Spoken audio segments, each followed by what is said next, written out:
Assalamualaikum warahmatullahi wabarakatuh. Bismillah, alhamdulillah, wassalatu wassalamu ala rasulillah Sayyidina Muhammad ibn Abdillah wa ala alihi wa sahbihi wa mawala amma ba'du. Faqala Allah ta'ala fi kitabihil karim, a'udzu billahi minasyaitonir rajim. Bismillahirrahmanirrahim. Wa ma qataluhu wa ma salabuhu walakin syubbiha lahum. Shadaqallahul azim wa ma'nahu wallahu alam bil murad. Sahabat channel Rahmatul Ummah, kami haturkan banyak terima kasih kepada sahabat channel Rahmatul Ummah yang selalu setia dan tetap like dan subscribe untuk channel Rahmatul Ummah. Berkat dukungan semuanya, alhamdulillah, tausiah dari channel Rahmatul Ummah tetap eksis setiap hari, dan doakan juga, kami mohon doa dari semuanya agar saya dan tim kreator daripada channel Rahmatul Ummah selalu semangat dan selalu diberikan kesehatan dan keberkahan, berkah umur, berkah kesehatan, berkah rizki, amin ya Allah ya Rabbal Alamin. Juga kami doakan semuanya mudah-mudahan yang selalu setia khususnya menyimak tausiah-tausiah dari channel ini diberkahkan oleh Allah Subhanahu wa Ta'ala, dimudahkan rizkinya dan juga dimudahkan segala urusannya, amin ya Allah ya Rabbal Alamin. Bahasan kita kali ini tentang dunia akan aman sejahtera. Kapankah itu? Sebelum menjawab hal itu, diperhatikan kondisi dunia saat ini tidak terlepas dari segala sengketa. Satu negara dan negara lain selalu ada sengketa masalah perbatasan negara ataupun atas perbatasan darat ataupun perbatasan laut. Dunia tidak mungkin aman seutuhnya. Seperti saat ini, ada juga Cina beserta Indonesia masih perang dingin masalah Pulau Natuna. Begitupun Amerika dan Rusia mempunyai permasalahan-permasalahan perang dingin, begitupun negara-negara lain. Termasuk di Indonesia pun masih mempunyai permasalahan, terutama permasalahan organisasi Papua Merdeka atau yang disebut sekarang adalah teroris Papua.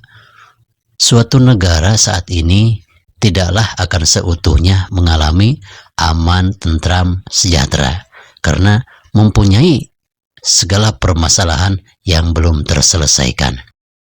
Sehingga suatu ketika akan tiba saatnya dunia itu tidak akan ada kejahatan lagi, akan aman, tentram. Kapankah itu?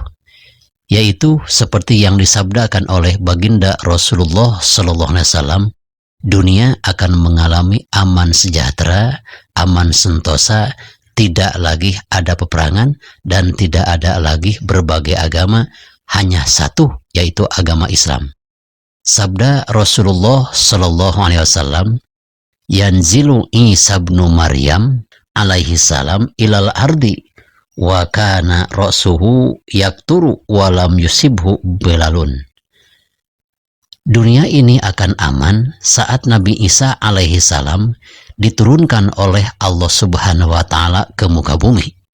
Kaum muslimin muslimat wajib berkeyakinan bahwa Nabi Isa alaihi salam tidak terbunuh dan tidaklah disalib.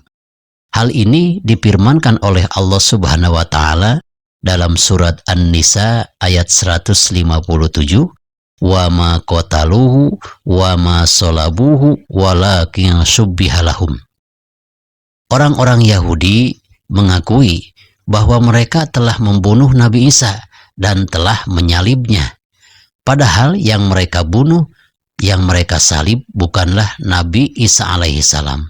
Bal rafa'allahu ilaihi, melainkan Allah Subhanahu wa Ta'ala mengangkat Nabi Isa ke atas langit. Dan sampai sekarang Nabi Isa belum wafat, ada di langit yang kedua. Mengapa Nabi Isa alaihi salam belum meninggal dunia tapi ada di langit yang kedua?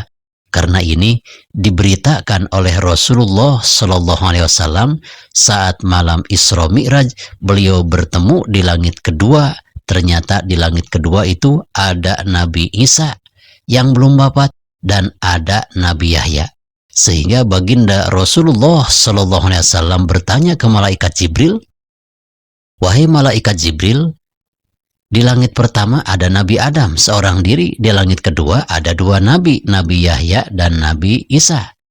Mengapa demikian?"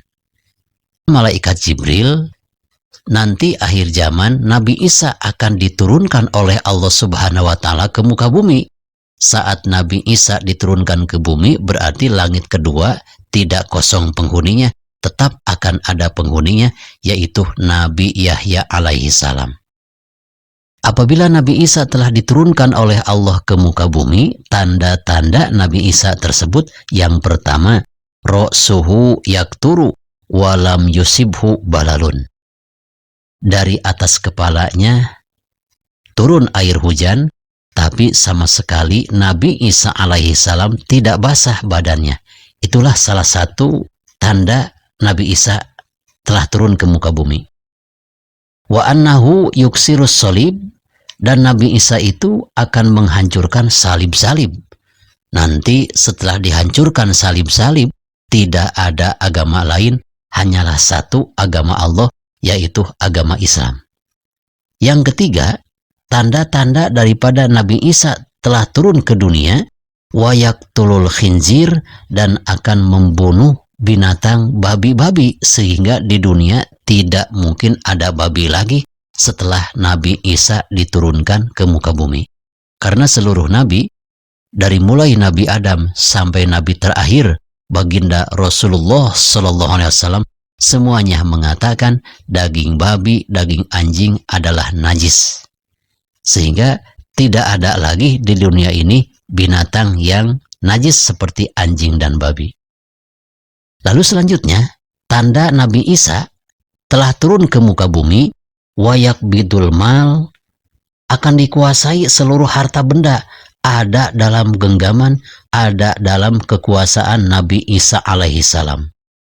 Karena segalanya telah dikuasai oleh Nabi Isa, wa taqaul amanatu fil ardi, maka terjadilah keamanan, ketentraman, kesejahteraan di muka bumi.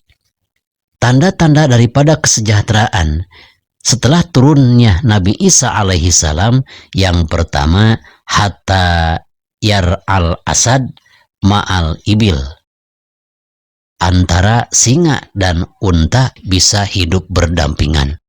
Kalau saat ini antara unta dan singa, antara unta dan kuda, antara onta dan kambing tidak mungkin bisa hidup berdampingan, karena sikap daripada singa atau harimau adalah pemangsa binatang-binatang lain.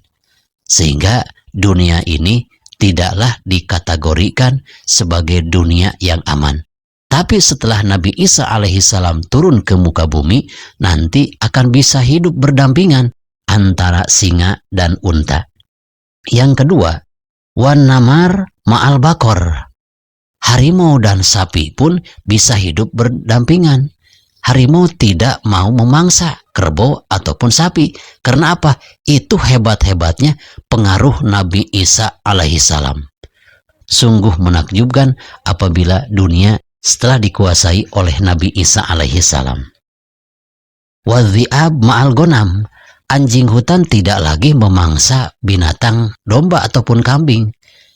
Kan biasanya anjing hutan itu sangat senang memangsa kambing atau binatang ternak piaraan-piaraan di kampung ataupun di tepi gunung. Tapi saat Nabi Isa alaihi salam sudah diturunkan oleh Allah Subhanahu wa Ta'ala ke muka bumi, maka yakinlah akan terjalin persahabatan antara anjing hutan dan kambing ataupun domba. Lalu selanjutnya, wayal abus sibyan ma'al hayat. Aman-amannya dunia saat Nabi Isa telah diturunkan, sehingga anak kecil pun bisa bermain-main dengan ular berbisa. Ular berbisa pun tidak akan mematuk, tidak akan menggigit orang yang mendekatinya, karena ular tersebut sangat takut dengan pengaruh Nabi Isa alaihi salam. Wala yadurru ba'duhum ba'du. Sehingga antara satu dengan yang lain tidak akan bisa membahayakan. Tidak akan ada lagi orang yang didolimi dan tidak akan ada lagi orang yang mendolimi. Mungkin saat ini kita selalu mendambakan kapankah dunia itu akan terjadi seperti dalam keterangan hadis tadi. Itu akan terjadinya setelah Nabi Isa alaihi salam turun ke muka bumi.